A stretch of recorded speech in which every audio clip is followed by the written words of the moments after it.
আজকে নিয়ে এসে গেছি আলুর চপের রেসিপি। একদম বাইরে দোকানের মতন ফোলা ফোলা আলুর চপ বাড়িতে কিভাবে বানাবে সেই রেসিপি আজকে তোমাদের সাথে শেয়ার করব। তাহলে যারা যারা আলুর চপের প্রেমী আছো এবং বিকেল হলেই আলুর চপের দোকানে গিয়ে ভিড় করো, তারা একবার এই রেসিপি ফলো করে বাড়িতে আলুর চপ বানিয়ে দেখতে পারো। আলুর চপ বানানোর জন্য আমি আলু আগে সেদ্ধ করে ঠান্ডা করে নিয়েছি। এখন পেঁয়াজ কেটে নিয়েছি এবং লঙ্কা কেটে নিয়েছি, সবগুলোকে চপ করে নেব। চপ করে নিলে খুব তাড়াতাড়ি আলু চপটা প্রিপেয়ার হয়ে যায়।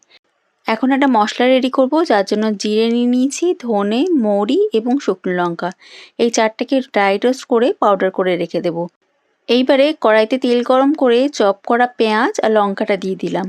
পেঁয়াজ লঙ্কা সামান্য ভাজা ভাজা হলেই এখানে অ্যাড করে দিচ্ছি আদা রসুন বাটা। আদা রসুন আর পেঁয়াজ বাটাটাকে একটুখানি আরও ভেজে নেব।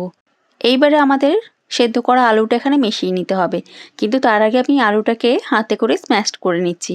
আপনারা চাইলে এখানে স্ম্যাশার ব্যবহার করতে পারেন। আর তারপরে স্ম্যাশ করা আলুটা পেঁয়াজ লঙ্কার সাথে অ্যাড করে দিলাম কড়াইয়ের মধ্যে। এবার খুব ভালো করে মিলিয়ে নিন। স্ম্যাশড করা আলুটা যখন পেঁয়াজ আর লঙ্কার সাথে খুব ভালো করে মিলে যাবে, তারপর এখানে অ্যাড করে দিতে হবে নুন, হলুদ এবং যে ভাজা মশলাটা রেডি করেছি সেই ভাজা মশলাটা এখানে দিয়ে দিচ্ছি। এইবারে খুব ভালো করে সবগুলো আরও মিলিয়ে নেব। এই সময় কিন্তু গ্যাসের ফ্লেমটা একদম লো রাখবেন, তাহলে আলু পুড়ে যাওয়ার ভয় থাকে না। আর তারপরে সব কিছু ভালো করে মিলে গেলে আলাদা জায়গায় বার করে ঠান্ডা করার জন্য রেখে দিন। যতক্ষণ এটা ঠান্ডা হচ্ছে ততক্ষণ আমরা চলুন ব্যাটারটা রেডি করে নিচ্ছি। এখন আমি একটা মিক্সিং বোলের মধ্যে নিয়ে নিয়েছি বড় চামচে 2 চামচ বেসন, আর তার মধ্যে দিচ্ছি সামান্য নুন, হলুদ এবং যে ভাজা মশলাটা করেছি সেই ভাজা মশলা সামান্য দিয়ে দিলাম। এইবার অল্প অল্প করে জল মিলিয়ে একটা মিক্সার রেডি করে নেব। মিক্সারের থিকনেসটা একটু গাঢ় হতে হবে এবং তার মধ্যে কোনো লাম্পস থাকলে হবে না। ভালো করে দেখে মিক্স করে নেবেন। আলুটা এতক্ষণে ঠান্ডা হয়ে গেছে। এইবার আমি গোল গোল করে চপের আকার করে আলুটাকে শেপ দিয়ে দিচ্ছি। আলুর পুরে যে শেপটা দেবেন সেই শেপটা ছোট বড় হলে কোনো অসুবিধা নেই, আপনাদের পছন্দ মতন দিতে পারেন।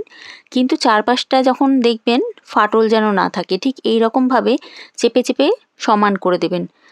এইবারে সবশেষে একটা গুরুত্বপূর্ণ কাজ করতে হবে, সেটা হচ্ছে যে মিশ্রণটা আমরা রেডি করে রেখেছিলাম বেসনে, তার মধ্যে দিয়ে দিতে হবে হাফ চামচের মতন বেকিং পাউডার। তারপর খুব ভালো করে মিশিয়ে নিতে হবে। বেকিং পাউডার দিলে বাইরের কোটিংটা একদম দোকানের আলুর চপের মতন হবে।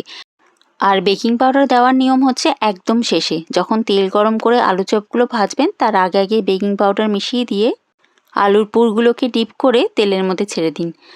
তাহলে তৈরি হবে একদম বাজারের মতন ফোলা ফোলা আলুর চপ। আর বাইরের কোটিংটা একদম ফেটে যাওয়ার ভয় থাকবে না। তাহলে দেখলেন তো কত সহজে এবং কত কম খরচে আলুর চপ বাড়িতে তৈরি হয়ে গেল বেশ অনেকগুলো। তাহলে এই রেসিপি ফলো করে আপনারাও বাইরে দোকানের মতন আলুর চপ বাড়িতে তৈরি করে নিতে পারেন। তাহলে আজকের মতন বিদায় নিচ্ছি।